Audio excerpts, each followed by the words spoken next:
everyone, it's me, Jay, your GM. I use he, him. Hello, everyone. It is me, your heir. I also use he, him. And this is YouTube Check. Where we could delve into a dungeon of bad decisions if we wanted to, but I don't think we're going to do that today. I think we did get a comment that this was the revivification of Insight Check. And I was like, not on YouTube. Someone already got there. Yeah. There's already an Insight Check on YouTube, and he's very popular. We can't fight for the name anymore. No, we have no claim. So today's topic of conversation is the lack of a does everything class. And I wanted to talk about this conversation in particular because this was actually, for me, the biggest, most lasting sticking point against Draw Steel. Like, this was the thing that made it the hardest for me to, like, actually sign on to Draw Steel. I just kept getting this feeling that, like, Magic wasn't magical enough, and what I was interpreting as like the magicality of the game was basically like spellcasters didn't have enough options to solve problems. There was no class that had just like a bunch of options to solve problems and could do so in really fascinating and interesting and diverse ways, like in D&D. And for me, this was a sticking point because I was like, well, it doesn't feel magical enough. It's not. I was just stuck in this mindset, and I kept coming back to it. Like, I would play Draw Steel, and I would have a lot of fun. I would do combat, and I would enjoy the heck out of it. I would run it as a GM, and I would have a great time. And then I would get between sessions and be like, but what if I want to fly, or what if I want to like levitate a block across a room or something? Like, how do I do that in this game? And I came to you and I talked to you about it. And I was like, I just don't know. I just don't know if there's enough, if magic is magic enough. And you were like, yeah, that's a good thing. Yeah, feature, not a bug, bud. So what was that about? Like, so what's your stance there? Utility magic in 5e is one of the things that demolishes niche protection in a lot of instances. Like early on, a second level spell slot is a steep cost to pay, but later on, it is nothing to a caster. And that's where you can start doing things like unlocking all doors. If it's not magically locked, you unlock it. For the cost of a second level spell slot, you're now better at unlocking doors than, your rogue character, some other character who tried to specialize in being especially good at picking locks and getting around secured doorways and stuff like that. The knock spell does create a loud noise, so it's not quite the same as being very, very good at lockpicking, but it is one of those things where it's like, there's so many spells that just does what a other class does, but better. Knock is like, if we really need to get through a locked door, like, am I going to trust it to a check, or am I just going to use a spell? If we need food while we're traveling, am I going to ask the ranger to go out and make survival checks every day, or just cast Goodberry, Exactly, yeah. There's those spells that just curtail an entire type of campaign. Like if you wanted to use 5e for a wilderness survival thing, which is totally within D&D's DNA, no. You have to burn every mistletoe bush in the kingdom. Yes. When I think about a class being especially magical, I think I am, first of all, this is a failure of imagination because Draw Steel classes don't line up one-to-one with D&D classes. And what that means is, not only is it like a tagline or a log line for Draw Steel where they're like, oh, our classes are different, but it's actually true. Like if you go into the Fury, it's not the Barbarian. Halfway through the Fury, you get an ability that's basically like Plane Shift plus Mordenkainen's Magnificent Mansion, where you can open up a little portal in various locations across the world to the elemental planes, and you get like a house there where you can just constantly revisit, and you can store stuff and put stuff there and it stays there, and you can come back for it later. And there's other abilities like that in all the classes. They all have these like magical abilities that are like little bits and pieces of what a wizard can do. You know, this class might be able to make you fly. The fire elementalist can do scrying, basically, or like sending spells, basically, where they can project messages through flames, and like a flaming image will appear to someone else far away, and they will be able to receive your messages. The green elementalist has druid shape, but or like wild shape, but they also have, I believe, like a scrying ability where they can touch natural objects and see the memories of those natural objects. And there's a feat that's called Thing Speaker, where you can talk to objects, and that lets you get information about people who've traveled through an area recently as well, like talk with plants or speak with animals, stuff like that. So like a lot of these abilities are in here piecemeal, but nobody's going to have all of them.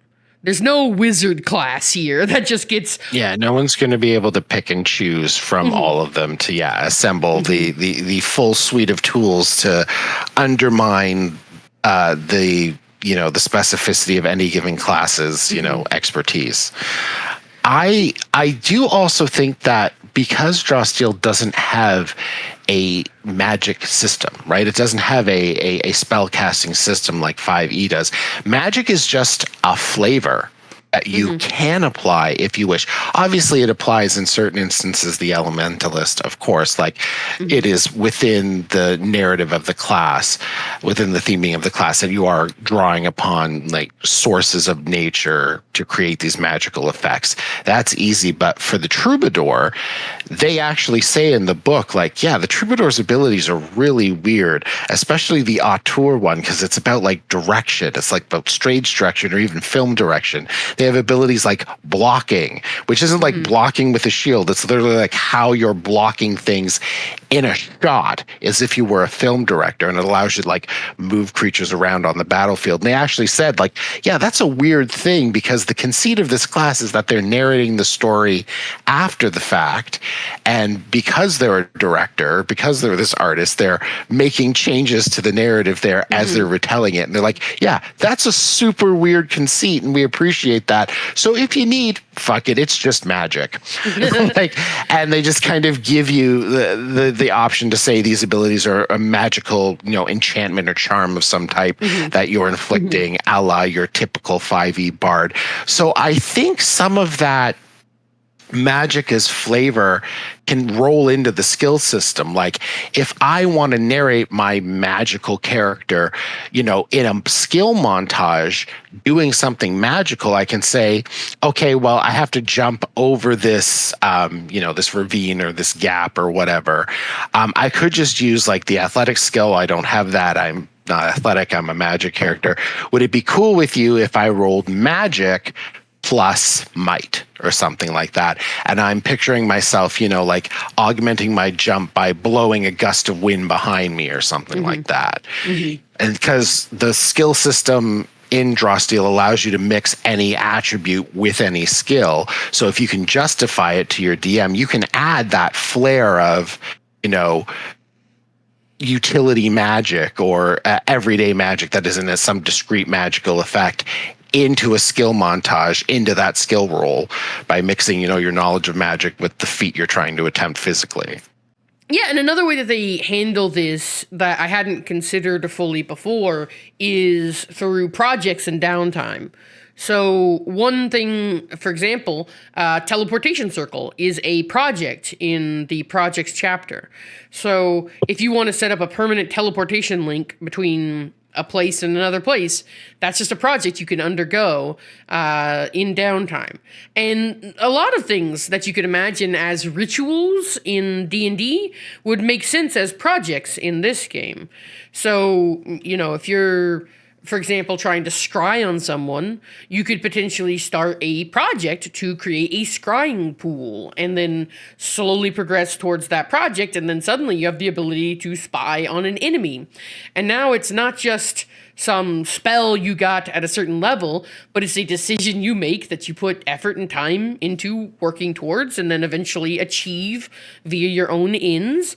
And I think that that's cool too. Like there's a built-in system to achieve these kinds of like varied magical effects if you really want to, but they are represented via the project's system as opposed to just being spells and features that you get. And because of that, they also can be achieved by basically anyone in the party. So that's another way that they handle it that I think works to supplement your options. So if you are feeling a little hemmed in by your character sheet, this is very much intentionally a game where the items you get and the choices you make with your projects and downtime are supposed to further differentiate you from other people playing the game. It's not just the choices you make in character creation, but it's the choices you make in play that continue to differentiate you from other people playing an elementalist. Yeah, the notion that there's more to your character at the table than on the character sheet is a very much a part of Draw Steel's design. They very much want you to be interesting as a character because of what's happened to you, what's happened at the table, and not just because of what you took. But when I think of like ritual magic, I have never thought that 5e captured it very well, because just taking more time to cast a spell I could cast in a few seconds doesn't feel that much more impactful, that much more. It doesn't make it feel like a ritual spell. Whereas when they've have, you know, like these long format magical rituals as a project, that feels more in keeping with what I think of when I think of the classic fantasy archetype of some mage, you know, bringing together all these materials and this long process to create a ritual, a magical ritual to create some effect, right? That it fits better to my conception of what that is. For me, the big light bulb moment for me was thinking about why did I expect this game to have a spell list? Why did I expect this game to deliver on the sort of same fantasy as D&D? What was it that I was actually like struggling with? And I think ultimately at the end of the day is just what I am struggling with is that I have been given perhaps an excess of not options, but it's more like the narrative power of a wizard is so one-sided. It's so excessive compared to everyone else. And like you hear this complaint about D&D all the time where people talk about like, oh, you know, linear wizard quadratic or linear fighter quadratic wizard, and that kind of evolving conversation over time where people complain about how wizards can do all this and fighters can all do that. And I never really understood it because to me at the table, it always felt like my fighters were doing just as much as my wizards. But it wasn't about in combat. It's about everything outside of combat. And in this game, everybody outside of combat is on roughly equal footing. Different people are going to get different kinds of abilities as they level up that are going to give them out of combat options as much as in combat options. And of course, you get perks, which are feats. And all the perks in this game are basically out of combat features.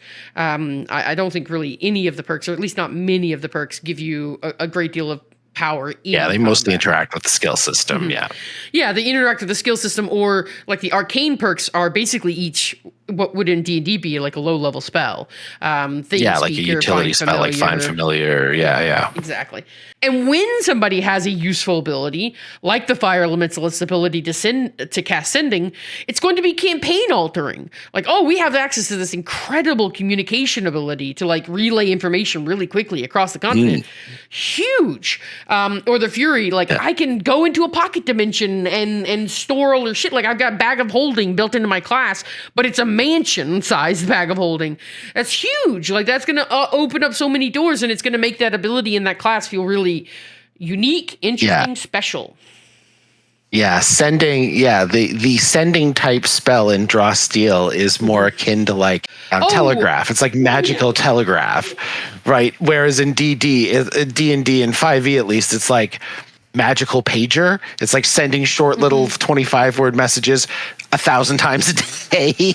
So much so that it kind of cheapens it. Like they had a running gag in one season of CR where they were just constantly spamming sending as a joke. Thank you, everybody, for joining in. This is another conversation between me and Ayer about Draw Steel. We're really enjoying it right now. We're actually getting ready to play a campaign of Draw Steel. We're gonna play the dang game, and that's pretty exciting. All right, we got to bookend these things. Fuck, I thought we were just gonna stop right then and there, but we're doing a bookend, everybody. So I talked about a whole bunch of nonsense earlier that Jay's gonna have to cut out because I didn't realize we were doing a bookend.